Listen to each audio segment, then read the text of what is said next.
बात यूपी की करते हैं। यूपी में हलाल के गोरख धंधे पर योगी सरकार ने चोट की है। कट्टरपंथियों के साथ साथ उनसे सहानुभूति रखने वाले भी बिलबिला रहे हैं। अखिलेश, हलाल के ठप्पे से नापाक फंडिंग जुटाने वाले लोगों से विपक्ष की दोस्ती के मायने क्या है, यह भी सवाल है। सवाल है कि अब यूपी की नहीं, देश के लोग भी पूछ रहे हैं। देखिए रिपोर्ट।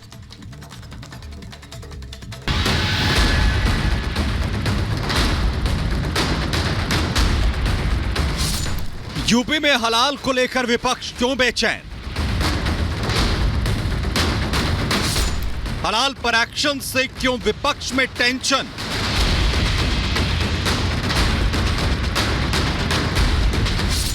हलाल पर बैन से कैसे हुआ नुकसान? उत्तर प्रदेश के सीएम योगी आदित्यनाथ ने उत्तर प्रदेश में हलाल सर्टिफिकेशन वाले प्रोडक्ट्स की बिक्री पर बैन क्या लगाया? विरोधी खेमे में जैसे आग लग गई। एक तरफ जहां पर मुस्लिम संगठन और विपक्षी दल हलाल प्रमाणित उत्पादों को सही ठहराते हुए उलूल जुलूल दलीलें दे रहे हैं, तो वहीं बीजेपी के कुछ नेता हलाल प्रोडक्ट्स पर पूरे देश में बैन लगाने की मांग कर रहे हैं। सपा नेता अमीक जमई ने तो हलाल सर्टिफिकेशन को बैन करने वाले फैसले को व्यापार विरोधी बताते हुए इसे जन विरोधी तक करार दे दिया। ये जिसने भी आपको मशवरा दिया है, ये आपकी सरकार का दोस्त तो नहीं है, क्योंकि दुनिया में आपने हम मुस्लिम देशों को जो हम एक्सपोर्ट करते हैं, अगर ये हलाल सर्टिफिकेशन ना हो 52 मुस्लिम देशों में, तो कोई भी भारत से मीट नहीं खरीदेगा। सपा नेता अमीक जमई की दलील है कि यूपी सरकार के इस फैसले से नेस्ले, अमूल और पतंजलि जैसे प्रोडक्ट्स की बिक्री में कमी आएगी। लेकिन सपा नेता अमीक जमई के पास इस सवाल का कोई जवाब नहीं कि आखिर उत्तर प्रदेश में चल रहे इस गोरख धंधे से फायदा किसे हो रहा था। जबकि आशंका जताई जा रही है कि उत्तर प्रदेश में हलाल सर्टिफाइड सामान के सर्टिफिकेशन के नाम पर जो खेल लंबे वक्त से चल रहा था, उसका फायदा कुछ खास कट्टरपंथी संगठन उठा रहे थे।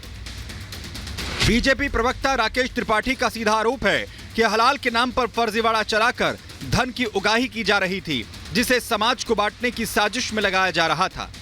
यूपी सरकार ने अब कठोर एक्शन लेते हुए उत्तर प्रदेश की सीमा में हर प्रकार के हलाल प्रोडक्ट्स पर बैन कर दिया है। अगर कोई हलाल सर्टिफिकेट लगा करके प्रोडक्ट्स बेचने के लिए दबाव बनाएगा तो कठोर कानूनी कार्रवाई की जाएगी, क्योंकि हलाल, हलाला और हवाला ये किसी भी स्थिति में समाज के लिए हितकर नहीं हो सकते।